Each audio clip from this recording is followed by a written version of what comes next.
Well, I do not know how we didn't put the ball in the back of the net at the end of the game there. Please let me know, everyone, if you can hear me okay. This is your highlights review show with myself, Anton. Just finished watching the game. We've been beaten 1-0 at Old Trafford. Again, very frustrating game. Game of really two halves, I'm going to call it. Just the final, I mean, De Gea is going to walk away man of the match for Manchester United after those absolutely outrageous saves at the end of the game. And I suppose when you go to Old Trafford, and you mean one bit of absolute class, skill, really is what the difference between West Ham winning the game and not getting something out of the game, really, at the end of the day. But I think the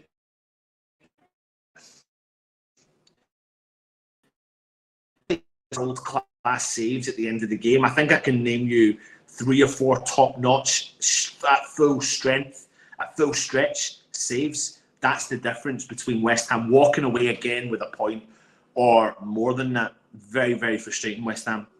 Keep your comments coming in and let us know your thoughts on the game itself.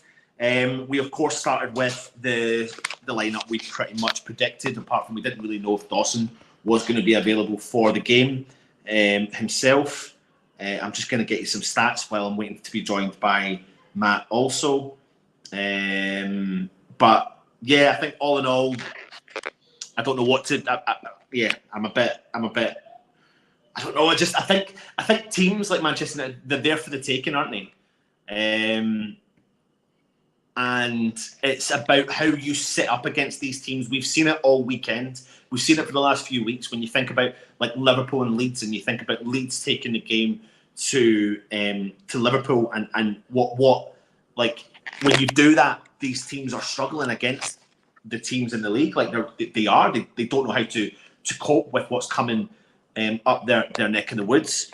But I think we're lacking that creativity in the middle of the park. There's no ifs and buts about it. Like, because nothing really is happening apart from, fair play to Benrahma. I thought Benrahma had another reasonable game. He was effective. He was causing problems for them down the wing.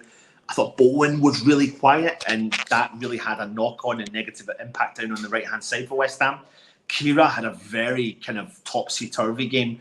I think that when the ball gets crossed in from Eriksen to the back post, Kira should have at least left the ground, should have jumped. He was flat-footed, and if he jumped, I'm not saying he would have stopped Rashford, but because Rashford was on the front foot running in, so he had full momentum going into the player. But Kira didn't even jump, and that's the frustrating part for me. I really rate Kira, but there's a few little elements of the game that I'm a bit like, come on, Kira, mate, you know yourself, you should have been doing a lot better there.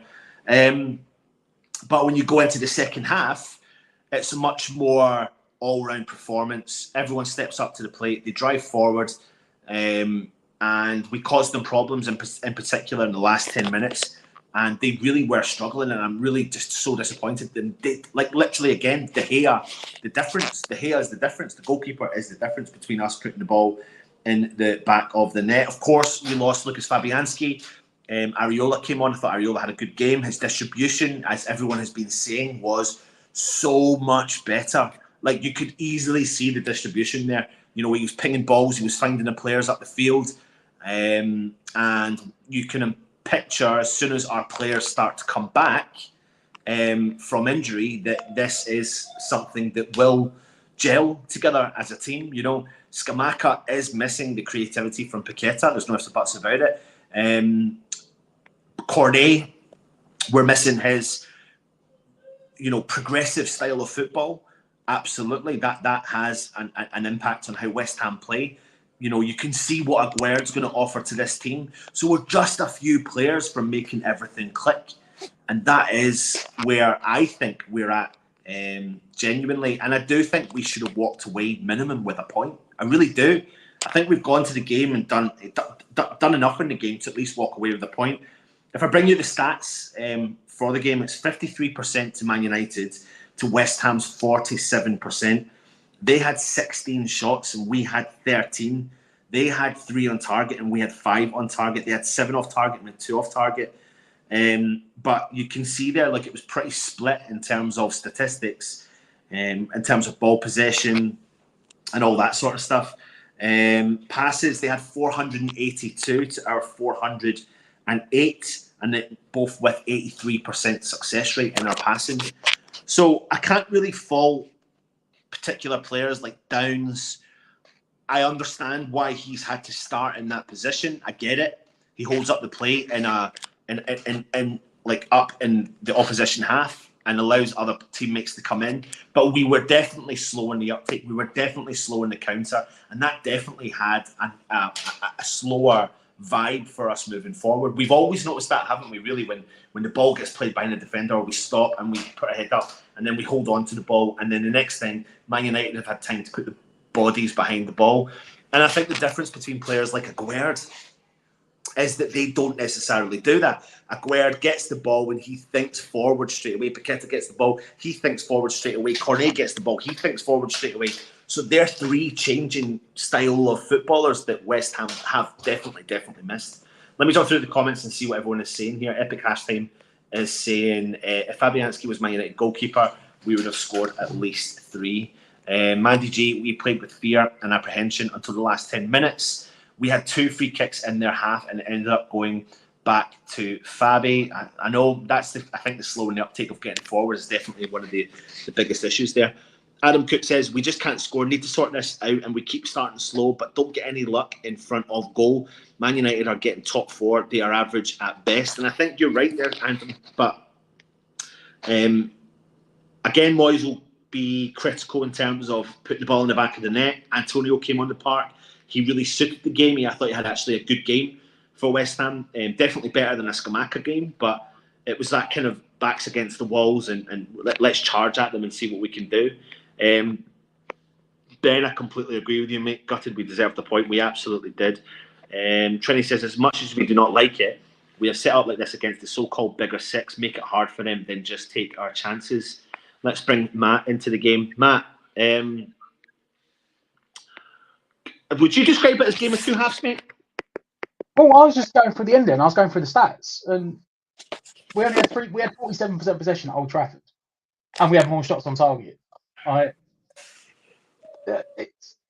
It's some of our season. We're a second half team, and again, like the Liverpool game, we didn't take a chance. Like it's the same Liverpool game. We played better in the second half. They started lumping on all their defensive players to try and shut us out. And at the end of it, the keepers won on the game. You know, Fred and McTominay both came on. So they had Casemiro, Fred and McTominay in the middle of the park at the end to shut them up. And then De Gea's pulled off a couple of wonder saves at the end from Zuma and Rice to win in the game. Well, I think it's like I actually think he pulled off more than a couple. I'm pretty adamant. Was it not like 3? He had the shot from Antonio. He had the one from Zuma. The header from Zuma. Yeah, and then that shot from Rice as well. Yeah, the one at the end. And then was unlucky at the end with his shot that deflected off Maguire and went wide, and it could have gone in. Yeah, right. And I think again, the tail of not the final third being clinical in front of goal. This is really where our season is at just now. You know, I'm frightened to keep saying it. I'm frightened to keep saying the same shit I say every single week, which is, it will click eventually because we are creating chances, mate. You don't. It's very rare that you can go to Anfield and create chances, go to Old Trafford and create chances. The difference now is that we're not converting. The amount of times we've moaned, mate, about taking the game to a team, like, the difference between really the game today and teams like Leeds going to Liverpool is Leeds went at Liverpool from the start, whereas we didn't go at Man United today from the start. And if we had, the backs against the walls, they panicked a little bit, we put the pressure on their defence, all that sort of stuff. It's like, you know what? I said this at the end as well. We're missing one player, and we're massively missing one player. Paqueta. Yeah. It's just unfortunate that we had to go to Anfield and Old Trafford without. Because had he been available when we went, we would have got a point from each game, if not more. Like, essentially, we switched off at the back once. It looked like there was a lack of communication. No one told Kira that Rashford was behind him. Kira got caught flat-footed, and Rashford towed over top of him and put the header in. I think on that case, right, I'm a big fan of Kira. I haven't got the sound on, but it looked like there was no communication because he had no idea anyone was behind him. But the big but at that, though, is that you should have the ability to stare over your shoulder at least. Like, I love Kira, but yes, I get you. Communication is key. But if you're in a defensive position and you're going to play that ball as if you've got time on it, you should have looked over your shoulder. That's a natural instinct. So that's maybe we're not necessarily blaming him for the goal. I'm just saying that a mixture of communication, ball watching, players, you see it all the time. When a defender goes, if in doubt, you put the ball out. So if there's an element of doubt, then he should have looked over his shoulder, mate. Really, it should have happened. And then what I said before you came on was that Rashford had momentum. So even if Kira had jumped, I don't necessarily think it's hard. I don't think he would have probably stopped the header. But he might have put him off, maybe. But maybe. I mean, it's hindsight. It's like you said, when Rashford's running and you've got the momentum for the height of the jump, and Kira's almost flat-footed. Yeah, it's a tough one to. And then I don't want to go there, but if buts, ands, or maybes, obviously, Fabianski come off at half-time, I'm guessing with a concussion, and that incident had happened before the goal. Yeah. And the header was at him, and there's reflexes, and if you've got a concussion, your reflexes are delayed. If buts, ands, maybes, if they'd actually taken Fabianski off when it happened, would he have saved it? Yeah. Like, I tell you what, though, mate. I mean, I did say again. I was impressed with Areola's distribution. I've noticed it, but maybe not as much as what everyone else has been calling on. But today, especially in the second half, he was pin perfect with really every ball, even at distance, even at what I've been calling out for. I've said for a while that the goalkeeping ability of them was about the same, but the distribution of Areola is better. And maybe, in some ways, this little couple of runner games now we've got, because Areola now, if it's a concussion, can't play for at least 7 days. Yeah. Which means he probably, I'm assuming the game next week is over the weekend at some point, because we're playing Thursday nights. We must be playing Sunday next week. So which means he may. I mean, Matt, can you jump through some of the comments? Matt, can you jump through some of the comments, please? So, epic. If Fabianski was the Man United goalkeeper, he would have scored at least 3. Sorry, mate. I've already done that one. So, yeah, go to Trinity Hammer. No, sorry, Trinity Hammer. Yeah, Trinity Hammer. Yeah. Anyone thinks you can attack a big 6 side from the off and still be in the game at half time is delusional. Yeah. And you know what? Anyone, I know, because a lot of fans don't watch the football besides us, but go back and watch the game at Man City Leicester yesterday. Leicester done the same thing. Leicester sat back for 65, 70 minutes and then attacked for the last 20 minutes. And like us, they should have got something out of the game and didn't. And a lot of their fans said the same team was split down the middle, where some were saying, "Oh, we should attack from the off," and the others say, "Well, if you attacked from the off, you'd have been 3-0 down at half time. You wouldn't have been in the game." I would say I think we were too defensive, but I called it at the start of the watch along. I said, Moyes will sit back for 60 minutes, hope we're still in the game, and then attack. Yeah. English Ardy, what do we have to do against these teams? Score, which we apparently can't do at the moment. Explain Brighton's approach yesterday. In fairness, I don't think Chelsea are up there at the moment. You've got a team like Brighton, right, that are going to go gung ho, and I get that. That is the way. That is their game plan, though. That's not. Yeah. The problem is what people don't get is that is their game plan in general. That is what they do. Like they've done it under Potter as well. They're aggressive. They back themselves. They press high up against the teams. They do. So it's different for a team that doesn't do it every week. We don't do it every week. We don't go gun ho. We're a counter-attacking team. So it's hard to sit there and say 95% of the time, all right, be a counter-attacking team, but then go to a big 6 team and go, no, you know what, go gun-ho from the start. We just don't do it.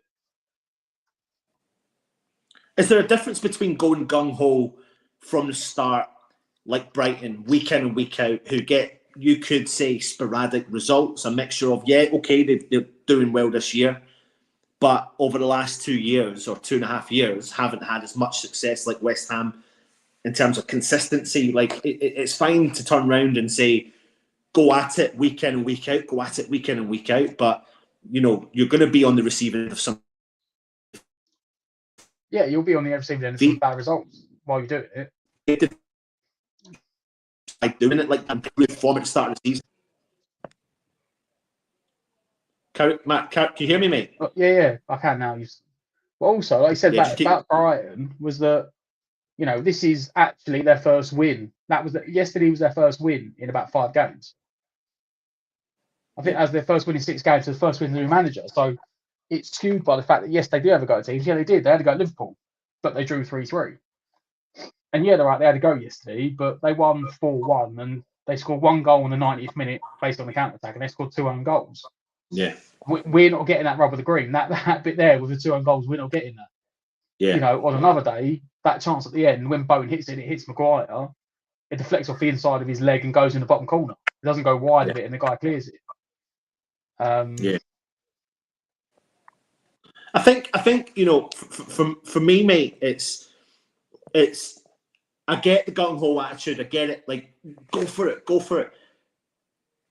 I mean, I don't know what the best thing is. Like, I've mentioned we've got players that are going to come in and can change this. We've got. Let's talk about Areola for a second.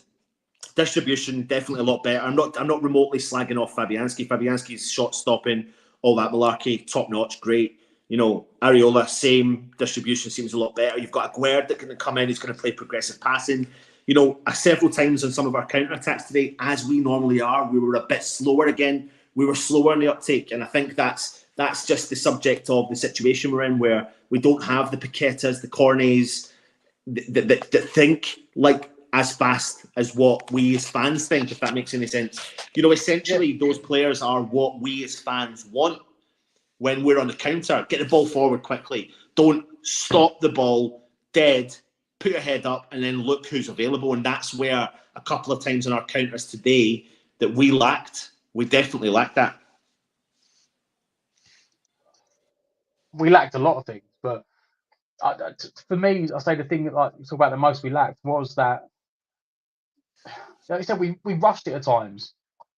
I can't remember who said it. Someone said it in the chat during the watch along that, like you said, we don't have the ability to just stop and take a second and calm everyone down and absorb the ball, which is what Paqueta does. Paqueta's the one that gets on the ball, stops, takes everything, has a look up, slows it down. Not slows it down to the extent where you stop the attack, but slows down to the extent where, okay, let's make sure we pick the right pass here. Like, the only one for me, the only couple of players for me that picked the right passes going forward in the attack most of the time was Rice. And funnily enough, when we got attacks on that side of the counter attack, was Kira. Quite a few times he was threading balls through, either inside or wide when Bowen was making spaces. I mean, there was one where Bowen done it, was running into the box, and Maguire just pulled him down, and the ref was just like, "No, it's fine." And he nutmegged Maguire, and he got round him, and Maguire just put his arm out behind him and pulled him down. And you're like, if we'd have done that in the edge of the box, it would have been a foul. I try to understand. Like Bowen's in the box if he doesn't touch him. Why would he just fall down there and just not have the shot? But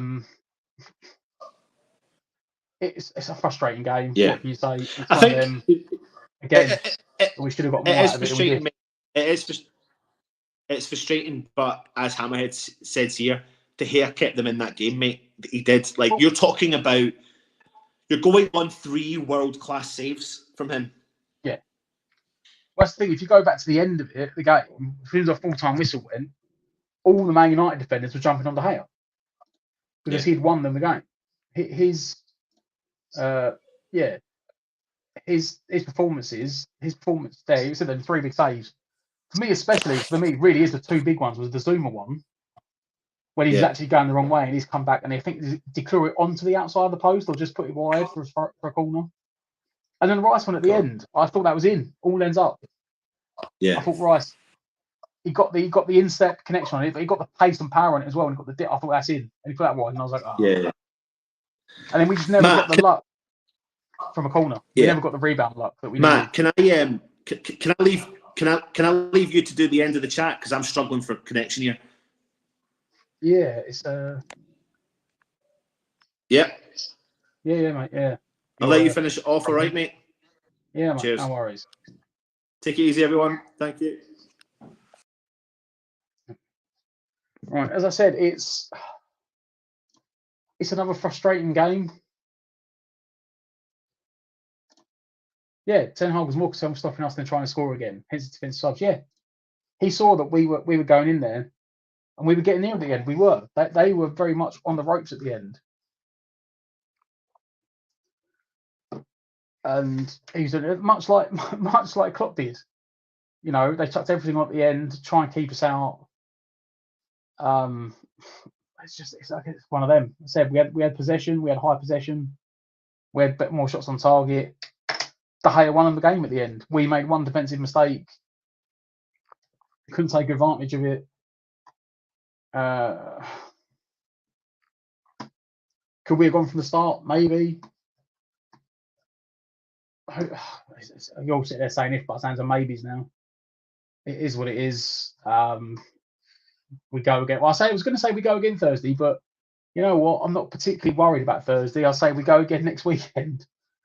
Thursday is one of them where we don't need to worry at all. You know, you could send Aguerd and Ogbon and the under 23s out there. Maybe give Heige a game in goal or give Randolph a game in goal if Ariola's going to have to play at the weekend. And let's concentrate on Palace next Sunday, which now, again, the way the league's going at the moment is another massive game. You know, we're 13th. We've actually managed to drop down a position on goal difference because we conceded a goal. But, you know, we joined with Everton. We're still only 3 points off Liverpool for 9th. Obviously, that win means we're now 7 points behind the top 6. But, you know, the problem is we're 5 points off bottom and we're 5 points off Fulham in 7th. It's a very, very tight table. Pete, same story, yeah. I said it's the same Liverpool game. Here's what it is. We have to brush it off, go again. Hopefully, Cornet and Paqueta are nearly back, nearly fit, because I think one or both of them would have made a massive difference in the game today. Certainly, at least options in the second half. We go again. Thanks for joining us. Thanks for joining the watch along as well if you were there. Remember to like, share, and subscribe. And as always, we like to, as we finish these videos, like to play Take Me to our sponsors.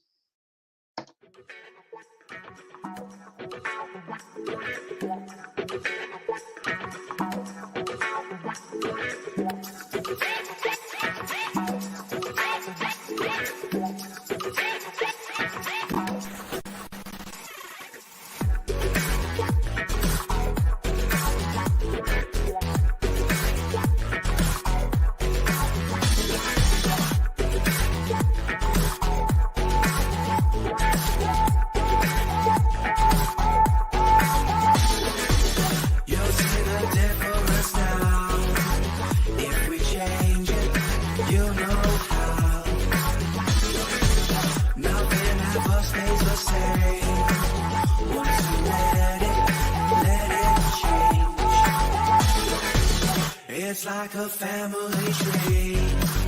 Part of you and part of me. And if we should separate